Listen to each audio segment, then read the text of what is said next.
Hello, everyone, and welcome to our fourth Erudite Shockwave Talk. My name is Taylor McBride, and I am Erudite's head of sales. My mission here is to raise awareness on how our AI-powered software can help to raise awareness about employee engagement in order to prevent burnout and turnover and even increase satisfaction. Pretty cool job. At Erudite, we love learning, and having an opportunity to learn alongside the industry professionals like yourselves make learning much more enjoyable. So today I get to be your host and introduce our guest speaker. But before I introduce the guest speaker, a couple reminders. One, time is precious. We're going to try to keep this within an hour. Two, make sure to chat us any questions you have at any time. I'll be reading them. I'll be incorporating them into our discussion. So please keep us on our toes and ask us questions as we go. Last, this is being recorded, so we can share this with people who wanted to come but couldn't make it. And actually, last thing is throughout this talk, please feel free to invite colleagues or friends or whoever to join the conversation. If they missed the first few minutes, we can always send out a video to them. Okay, so let's get to it. It's time to welcome our fantastic speaker. It's a pleasure to welcome Christina Stathopoulos. And Christina is a data whisperer who has developed her career in tech, most recently at Google and Waze. No slouch for sure. And most recently, or previously before that, she was at Nielsen and SAS Institute. She also holds an adjunct faculty position at IE Business School and ISTE. She's also a podcast host from EM360, where she talks about the latest data tech insights and trends. She does a lot. So we're super thankful for having someone as passionate about data and emerging technologies as Christina. Thank you so much for being with us today. Thank you so much for having me on. And you did a really good job pronouncing my last name, by the way, which most people butcher. Well, thank you. It was not an easy one, but glad you're here. Glad to be here. Yeah, first let's talk a little bit more about it. The floor is yours, Christina. Why don't you start to take us through a few of your insights here? Okay, sure. So, first of all, welcome to everyone tuning in today. Feel free to get involved in the chat, share your own ideas, your experiences, and feel free to ask questions. We'll be addressing them throughout, as well as having a Q&A at the end. But as Taylor has already kindly introduced me, my name is Christina Stathopoulos. I am a very active voice within the data community. I'm passionate about all things data and tech. And when it comes to data, I think there's nothing more important than what I call the last mile of analytics, which really comes down to proper data visualization and data storytelling. You want to make sure that you deliver results and that your data findings and your recommendations are presented in an impactful way to drive change within your organization. And there's no better way to do this than transforming your data into a picture or visual. So let's get started. So we have these massive amounts of information and data available right at our fingertips today. How do we cope with it? So there's this quote that I love. I took it from the book Mega Change. And it says, as you can see here, where for most of history, we have suffered from a shortage of information. Tomorrow we will struggle with a surfeit. Already today, the chief difficulty is not so much obtaining information, but finding the relevant bits, the relevant data. So we've always struggled with not having enough information or data. We never had enough information to really understand our environment or our business or our body, whatever it may be. But for the first time ever, the exact opposite is true. We have too much information, we have too much data. And a key for businesses today, then, is making sense of all the data at hand. And proper data visualization is one of the best ways to do this. When a data visualization is done correctly, you can show a lot of information in very little space. So, large amounts of data can be easily digestible when it's presented visually in a graph or a picture instead of in a table of numbers. So moving on, why is this? It's because humans are visual creatures. As you can see the statistics here, 90% of all information transmitted to our brains is visual. And also people remember 80% of what they see, but only 20% of what they hear. So good data visualization, it actually calls to our natural abilities for pattern recognition. We see patterns much clearer in pictures than in something like a table of numbers. And then as well, we absorb imagery 60,000 times faster than words. Images make a beeline for the heart. They have the most impact on us. So data visualization is perfect for this. When it's done correctly, we can pull out these key messages from a visualization immediately. And it's thanks to those natural abilities for pattern recognition. Okay, that is super, super interesting to me. So, quick question for you. Do you believe that the way that data is going to be presented should be taken into consideration as we're actually collecting that data? And if so, what would that change in the way that we collect and process data if we have like the end in mind? Yeah, this is a really good question. And I'll speak from my experience, but I do not know if I don't know if this is the right answer. But what I would say is from my experience, the teams in charge of collecting and formatting the raw data are usually quite different from the downstream data teams that are visualizing this data and that are presenting it to these key business stakeholders. So in an ideal world, yes, we would have a clear communication stream between these teams, but in reality we do not. So a lot of data is collected to begin with, and then and really better to collect more than to collect less, and then the data is filtered for better business for different business purposes depending on the team, and then as it moves more downstream and closer to the business stakeholders, you're filtering and filtering more. um, Being able to, as you asked, being able to really have this data visualization in mind when you're collecting the data, in my opinion, it's very difficult because of this disconnect between all of the teams.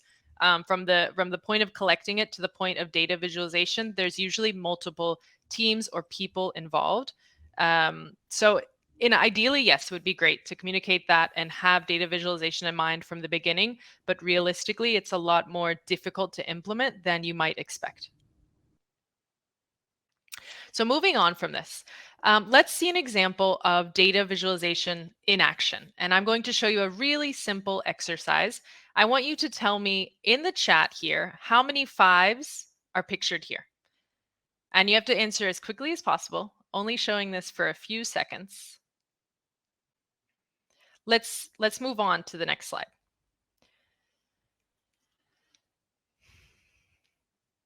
So what about now? How many fives are pictured here? And you can share in the chat. So the answer should be 10, right? I think it's much easier when we bring design into the mix. In this case, it's visualization via colors to show that important data. This is a very simple example, but this really is what data visualization is all about. So moving on from this, let's take a step back. What exactly is good data visualization? At its core, of course, data visualization is the graphical representation of information. And like I mentioned earlier, huge amounts of data can be easily digested when they're represented visually. And really, data visualization is found at the intersection of three very different domains or skill blocks. And as we put them here, it's data, design, and function. So first of all, the data piece is really obvious. You need good quality data to begin with, but now you want to transform it into these clear messages. You want it to be purposeful and insightful so that you can influence your audience and your stakeholders with the data. Now, next we've got function. So how can we give meaning to your data? How can we give it a purpose by finding a core message hidden within? So try to think about what point are you trying to get across? What is the final action or the feeling that you want to invoke in your audience? So look for the right angle to present your data. And then finally, we've got design. So using your data and the message that you want to convey, how can you build this into an impactful visualization using proper design theory, design principles, and as well best practices? So you want to keep all three factors balanced when you are building your data visualizations. You want to stay true to your data, you want to give it a valid function or a clear message, and you want to comply with good design principles. Okay, so I absolutely loved that little game where we find the numbers. There's massive amounts of numbers there, and then you put a few in the back, you bring a few forward, and it becomes much easier to do the task, right? So essentially, as we're looking through this people data, we're trying to find the important things and ignore some of the other things. So how do you, or I guess what's your criteria or what's your process for separating that wheat from the chaff, or finding the good data and eliminating the bad data or unimportant data? Yeah, and I will highlight here, first of all, that you're going to be throwing a lot of data out. Like a lot of the data is going to be irrelevant when you settle on the final message that you're trying to convey. The people analysts, the data scientists, and so on are tasked with sifting through all of this data to find the relevant bits. That's really the core of their role. And not, I'll say, not all of the correlations or the trends within the data are obvious from the start. It really takes some digging to find them, to find something interesting. And you want to make sure that you're narrowing it down as much as possible to the core message that you want to convey. And one thing that I always have in mind, and I teach this in data visualization classes that I have, but there's this quote by Pablo Picasso, and he said that my picture is a sum of destructions. And I would say that data visualization is the same thing. You start with all of this data and then you're like destroying it, you're throwing out, you're filtering down until you focus on the core message. So it's actually good that you're throwing out data. You need to focus on really the purpose of what you're trying to achieve with this. So, how do you separate out the data? So, first of all, you do some exploratory data analysis, of course. So, understanding what you have available and the patterns within. And I would say that I think it definitely helps to have business domain knowledge for the data that you're working with. So, it gives you a better eye for spotting special patterns. Like we were speaking about, like you mentioned, people analytics, and HR. So, someone with experience working with people data and working within that team, the more experience they have and the more they understand the business, the better they are going to be at spotting special trends, special correlations, and relationships within the data. Okay, awesome. So let's move on from here. So data visualization really is it's vital for any industry, any organization, any department, and it's because data has become our lifeblood, but we need to give it shape and we need to give it a meaning. And I want to be very clear that the purpose of data visualization is not to make data more beautiful. I want to be very clear about that. It's not to make it pretty. It's really to provide insight into these complex data sets by trying to find a way to communicate the key messages and aspects in more intuitive and meaningful ways for your audience. And I would say it's typically used to do one or multiple of these three blocks that you see here. So it's either used to inform, to educate, and or to persuade. So I'm here with Erudit today, and I wanted to make sure that I tie all of this into the field of HR and people analytics. Everyone is trying to tell their story, but what story can HR and people analytics teams tell? So we're going to go through the what, the how, and the why of data visualization specifically for these types of teams. So first of all, let's start with the what. What data can be sourced for data informed HR decisions? So I think you should always try to consider both external and internal data that could be valuable. And this is applicable for HR, but also really any department, any company. Consider what you can use internally plus externally. So in this case, focused on this example. So external data can really be anything like financial, economic data, which is particularly important today, given how chaotic the economy seems to be. As well, it's always good to have in mind competitive market data, understand your competitors and the competitive landscape. And then other external factors, keep in mind something that could be relevant to your business. So maybe it's product price swings in the market or the weather, whatever it may be. So that's external. And then we have internal. Internally, HR should have access to a lot of people data. So, hiring, firing, and layoff decisions, compensation, tenure in the company, the employee performance reviews, the vacation days used and when they're being used, trainings being taken, et cetera, et cetera. So, all of these things around the people within the organization, as well as the reporting structure and the hierarchy, understanding how really the company is structured. And then on a wider scale, they should hopefully have access to broader company data, like company performance metrics. You could do calculations like revenue per employee and how that changes over time. Now, this list that I've showed you on the screen, it's no way inclusive. There's lots more data out there, but this is really to help you get the wheels turning.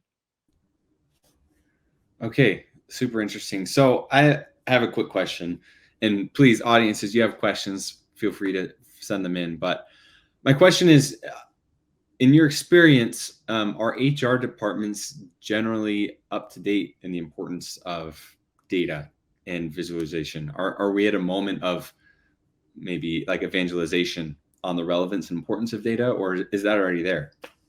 I would say I think we're at a moment of realization for a lot of different departments and industries and so on, and HR departments are definitely included. One thing I've noticed personally is this title, this role of people analyst. I don't remember having heard that years ago, and Yeah. now I'm hearing more and more about HR teams having their dedicated people analyst, as they should. Really, every team has an importance to really has a reason to have an analyst on the team. It's incredibly valuable to have one or multiple, of course, depending on your size. So I think we are at a moment of realization, and I'm also seeing it like reflected in the market with more startups, more solutions being launched to help companies, but especially in this last mile of analytics, like help really along the whole data chain, but especially in the last mile of analytics, helping companies make the most out of their data and have it be accessible and presentable for business stakeholders. I don't know if you have any comments on this as well, Taylor, because I know you work very closely with a lot of HR companies. Yeah. Yeah. I mean, I talk to HR people all day, every day. I go to Yep. different trade shows for like HR tech, for example, which I'm sure some of you guys have gone to. And there's thousands of people there. So I get a lot of these sorts of conversations. And I definitely have seen an increase in things like people analysts and people analytic departments, even at large companies, which is fantastic. But I think traditionally, what I've heard from a lot of these people, I mean, I've worked in the HR technology space for a little while now. I've heard a lot of HR people feel like either they don't have a seat at the table or they have a seat at the table, but they're at this decision making or leadership table with, marketing or sales or engineering or all these departments that have mountains and mountains of quantitative data. And a lot of time these people feel like they, come to the table with less data, and it doesn't allow them to make as many arguments or persuasions to their team about why they need resources, because they feel like their data is a little bit lacking or they just don't have the same amounts. I mean, is that something you've seen in the past, and is that changing along with the scene in general? I mean, I think so. I think more and more, just really not even talking HR, but across all sorts of departments and organizations, you're realizing that like data is not just for, logistics, optimizing your logistics, or it's not for these specific use cases that it was before. It can be applied anywhere. And yes, HR maybe is a newer and growing field, but I think it's becoming more, we're noticing it becoming more important with the appearance of more people analysts, like you said, or entire people analytics teams. That's a reflection of how important it has become, and everyone's realizing as well this notion of like not having as much data as other departments. So I think having those teams there and starting to build out your data is going to help. And then as well, this idea of data democratization. So being able to share more between and across teams, which also in turn helps with cross collaboration. So having the teams looking at similar data also helps them when it comes time to work together. So let's go back to the presentation. So I went through the what, this data. You're using all of this data, but what do we do? What's next? How do we take advantage of all of this data? So first of all, you need to partner with either your people analyst, as Taylor and I were just speaking about, if you have those within your organization, or if you don't, then you should partner cross-functionally with a data science team. So you can try to bring your data to life through proper data visualization. Now, in parallel, I would also say that you should also try to inspire your HR team to engage and interact with your company data through these easy to understand visualizations as they're being developed. And this, in order for your entire HR team to be using this data properly, it's very likely going to require some upskilling of the team to ensure that everyone is data literate. So empowering your team to feel confident working with data is key. We cannot assume that this is a natural ability, but with proper training, really anyone and everyone on a team can be empowered to get the most out of data. And they should be empowered to do this, but there does need to be some training done so that they're not misusing the data.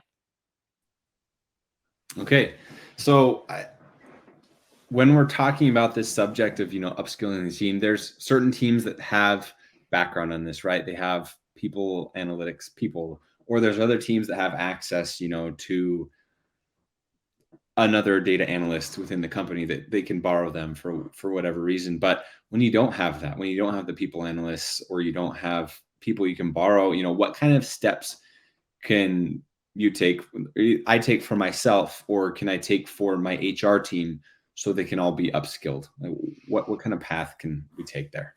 Yeah, it's a good and tricky question, especially if you're not being given like the bandwidth or the head count to tackle this. But first of all, like I mentioned before with data literacy, I think that the entire team needs to be given these basic data literacy upskill trainings. And when I talk about data literacy, I'm not talking about empowering the team to all be downloading raw data and building the visualizations themselves.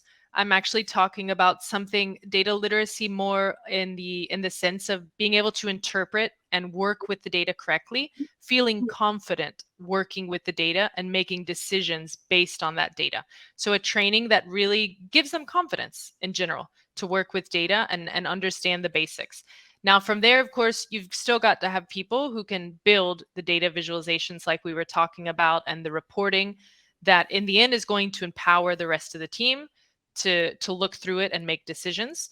If you're not being given the head count, if you don't have a people analyst, or you're not being given the resources from another cross-functional team, what I would recommend, if you can, is to see if anyone in the HR organization is interested in people analytics currently. If they want to maybe do some extra upskilling, go on their own like learning journey. One or two people could do it together to be upskilled to the point where they can be building these data visualizations and really helping the rest of the organization get better use of their data.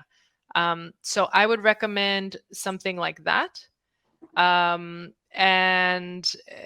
Yeah, I mean, I would say that's really your best choice. But then these people that are going to be upskilled, it's like they can work a hybrid role. So they can stay in their job before, but you're going to have to, of course, give them more bandwidth. You're going to have to lower their workload down to 70%, for example, so they can focus 30% of their time on upskilling themselves and starting to provide data for the company. And then hopefully, if they enjoy it and they're doing well, you can transition even more and more and possibly modify that headcount of where they were their position before and modify it into a people analyst if that's the route that they want to take.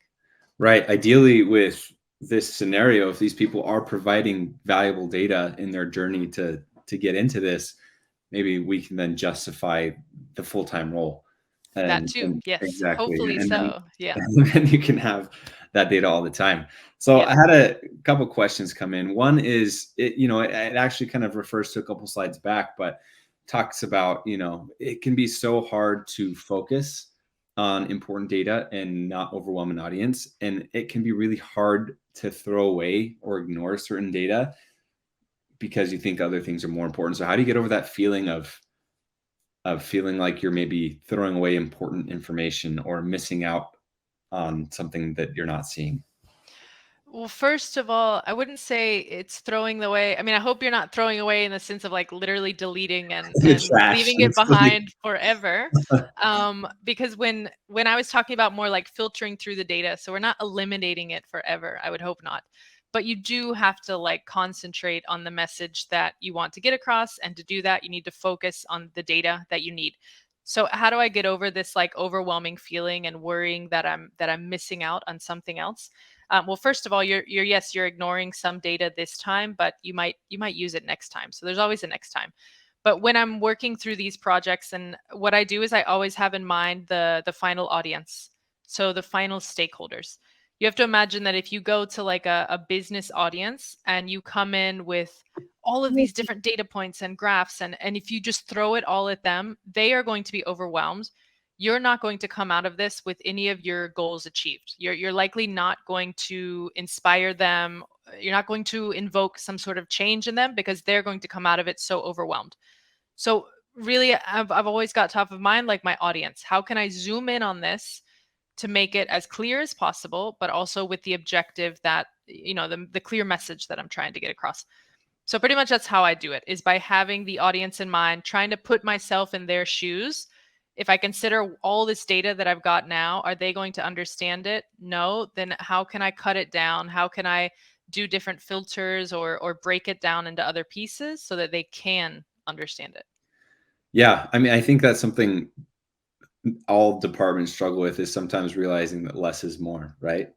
And if you were to capture every piece of data, you might just be overwhelming people. So focus on what's important, and don't worry about some of the other stuff, because the less can be more, and a more powerful message. Yeah. Another question that came in from Ryan. Are there common data use cases you've seen HR struggle with? Struggle with. So actually let's hold off on this one, because on the next slide I'm going Okay, to talk about sounds good. HR use cases, and then we can discuss. Okay, cool. So we've been through the what and the how, but let's talk about the why. So why are we doing all of this? Some use cases. We've got all of our data. We've built maybe these nice visualizations to understand it, and we've hopefully got our HR team ready to use all of this valuable information. But why? What exactly can they do with it? So, just to throw a couple of examples out there for you. First of all, of course, to make better people decisions, make faster, more objective decisions around your people. So, things like headcount planning and data informed recruitment of these new team members. And then, as well, you can improve collaboration, but in the sense of improving collaboration with other departments in order to create more efficient HR resources, HR trainings, and development programs for all of the employees. So it's really by understanding your people more, you can better foresee their needs and you can respond accordingly through the trainings and resources that you offer. And then, as well, you can predict workforce needs. So by understanding your employees and also the micro plus macro trends, you can improve things like attrition rates. You can anticipate employee turnover, really just making you better prepared and agile. And then overall as well, you can just better understand employees, better understand your people. You can use your company data to spot risks and opportunities rapidly within the workforce.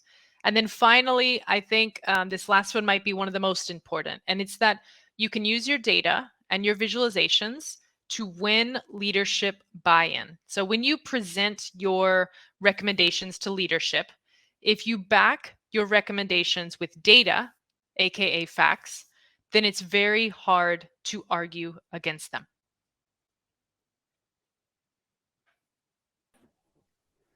Oh yeah, okay, fantastic. So, I mean, we've talked a little bit about the benefits of data visualization, but what are some of the like common limitations that these teams will come up against, and how can they address those? Yeah, and this kind of links to the previous question as well about the Yeah, yeah, yeah. struggles with Yeah. use cases too. So it's perfect. So I would say first of all that I'm clearly a data visualization fan, a data fan. So I think the pros always outweigh the cons, but there are definitely limitations and risks that you have to have in mind. One thing that could be if you're, and we kind of touched on this, but this could be if your team is not prepared to use data visualization properly. So if they are not completely data literate, then you risk data and visualizations being interpreted incorrectly, and then the wrong assumptions can be made. So that's why data literacy is so important for everyone. It's not just for the analytics, the data science team. Everyone needs this core of data literacy. And actually, I run trainings. I've done trainings within companies where we do this upskilling of data literacy. And it really is because of this. If you want to empower people to make decisions on data, you need to make sure that they're doing it correctly and they're doing it confidently. So that's one risk. And then another limitation or risk really is around, I would say, bias and the one sidedness of data visualization. And I can explain this. So we are human after all, and we all have our own biases. And these can be especially propagated through the use of data. So when we're talking about data visualization in particular, the creator of these data cuts and the visualizations themselves, they may be considering things in a one-sided way because they're created by a certain person or a specific team. So it's possibly missing something important. And then the rest of the downstream audience will not have a chance to see what they're missing. And this is kind of linked to an earlier question that came in about how do you get over this overwhelming feeling that you're missing something? And it's going to happen because you have to make these decisions to cut out some of the data. You have to do that, but you also have that risk in the end that you're applying this one-sidedness, this bias to the data by making all these decisions and these cuts before it makes it to the final audience. So that's kind of the balance that you have to make though. Super interesting. So, I guess going a little deeper there, you want your analysts or your people team to be able to eliminate some bias from their visualizations. How can we make sure that the data as it comes in is not biased? Oof, you mean like before the visualization or Yes, the people data that's collected. Because back to my last point, I guess not last point, but a couple minutes ago when I was talking about having a seat at the table and maybe feeling like you have qualitative data rather than quantitative data. Do you have any recommendations on making sure that the data is clean coming in?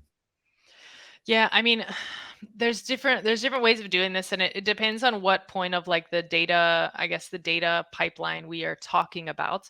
But of course, trying to get the data as quantitative as possible. We want to stay away from like opinionated things. We want to have things broken down into numbers.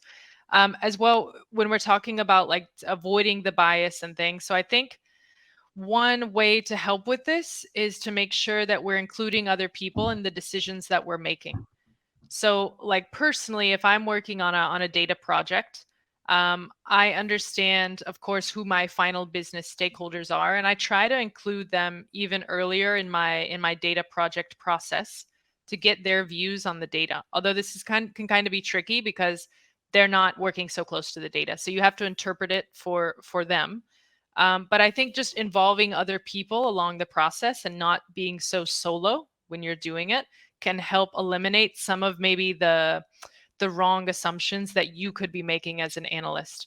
And you have to realize that you don't have all of the knowledge of the business, and especially if you're an analyst, you're not sitting in the position of a the whatever one of the sales managers. So you might need to pull them in to get their opinion on things.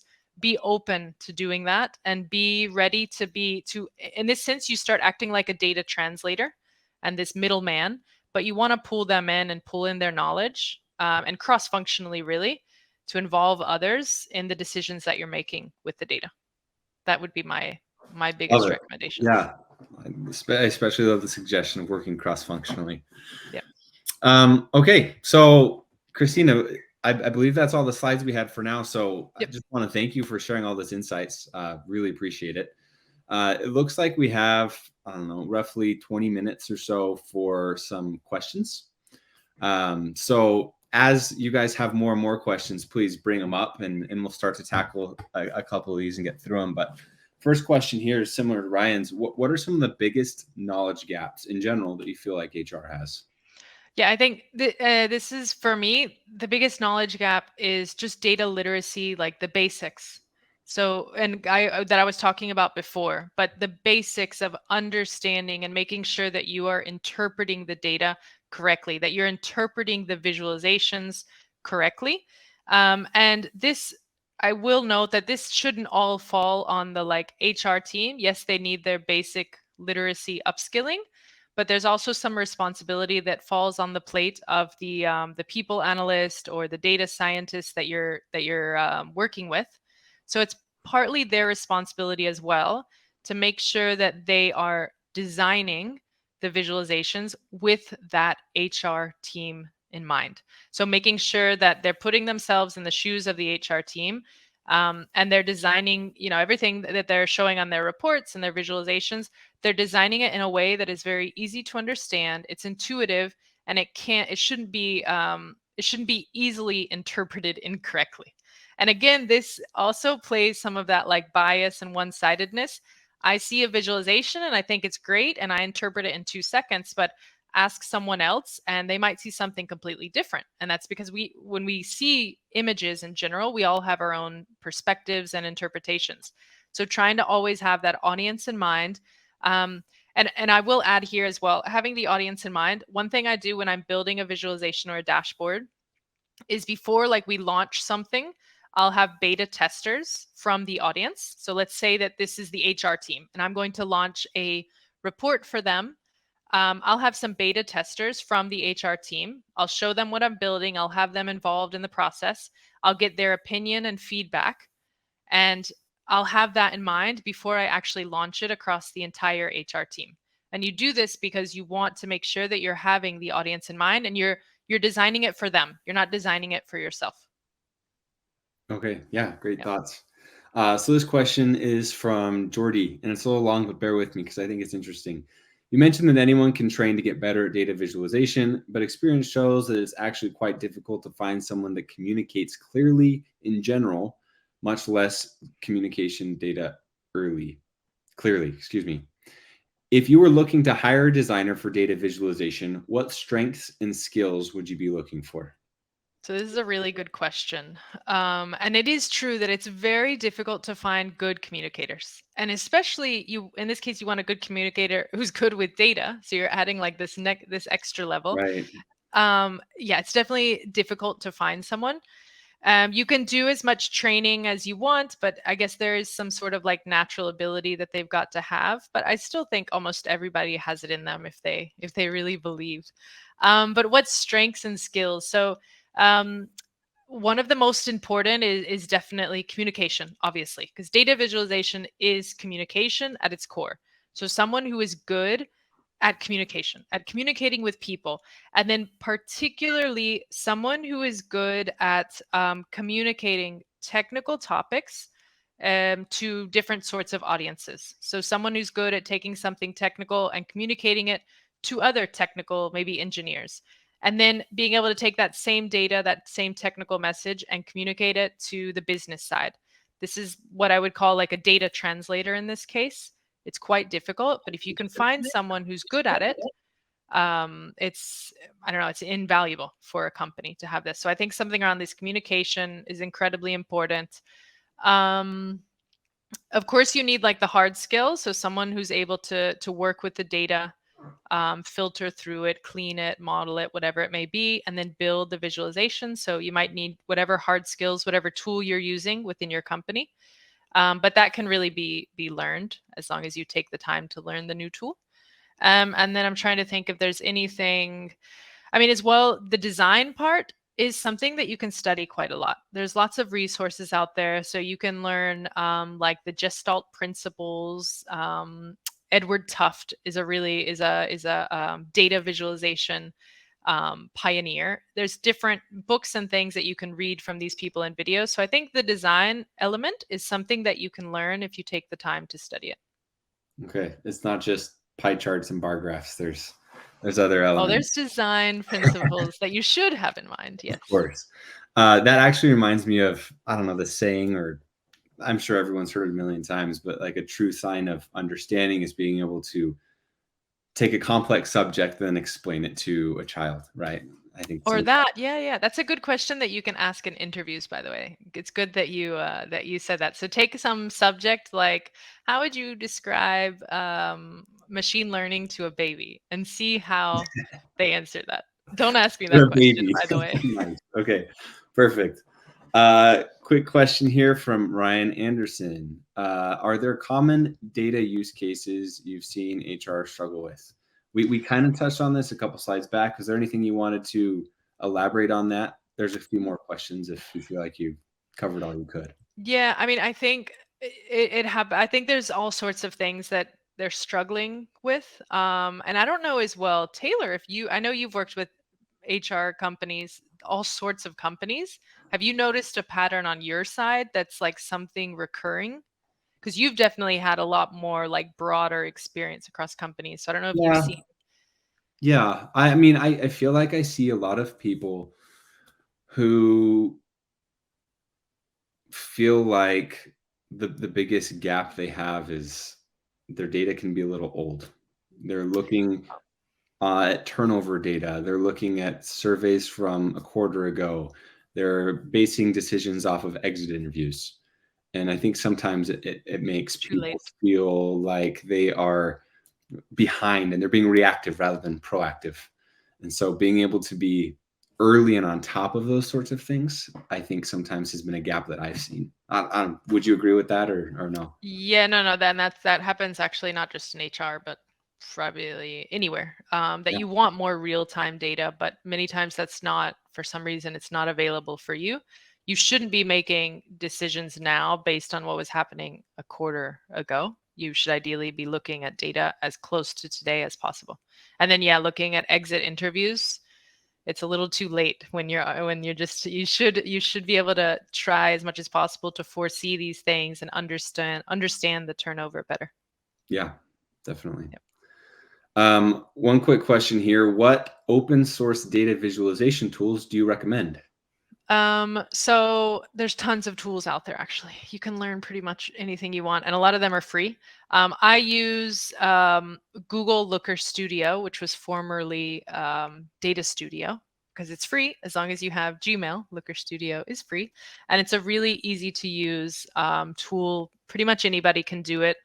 So that's a really good one, especially if you're wanting to do something like it's a quick ramp up, and also that obviously is free. There's no cost to get started. A lot of companies today are obviously using Power BI from Microsoft, and Yeah. then Tableau. Those are probably the two most common. And then you can do like visualization within, if you want to get into coding, so Python, R, there's packages, there's libraries that you can do it straight within there. But that, of course, requires coding, whereas the other tools that I was speaking about before, Looker Studio, Power BI, and Tableau, are a lot of drag and drop. So anybody can use it. You just have to learn. Yeah, I would say those, and there's of course like all of the coding options. So I said R, Python. There's D3, which is another very like well known. I think it's built through JavaScript, but it's a very flexible language for data visualization. You can build some incredible things, but it's a long ramp up if you're not familiar with coding. Yeah, I can only imagine. Yeah. Learn a whole trade or profession in order to work on your data. Sounds tough. Janine says, in your training sessions, what are the biggest mistakes designers make when trying to communicate data through design? What are your top Yeah. three whoopsies? Yeah, this is a really good question, actually. Trying to think the biggest mistakes. Well, I mean, I think the number one biggest mistake is not having the audience in mind. A lot of times I will see people trying to create like these really elaborate, complex data visualizations that they think look so cool. but then you go show it to the audience, and the audience is like, what is this? What does this mean? Why is this line here? So I think a lot of times I'm seeing people overcomplicate things that probably would be fine in a bar graph. So that's probably the most common thing I see happening. Another mistake, maybe improper use of color, or not the best use of color that you can. So remember the example that I showed earlier where we highlighted the fives with color. That's another, you can do this same thing within visualizations. If you want to really highlight like a certain bar, a certain part of the graph, there's ways to play with color to do that. So maybe not having color in mind could be another mistake.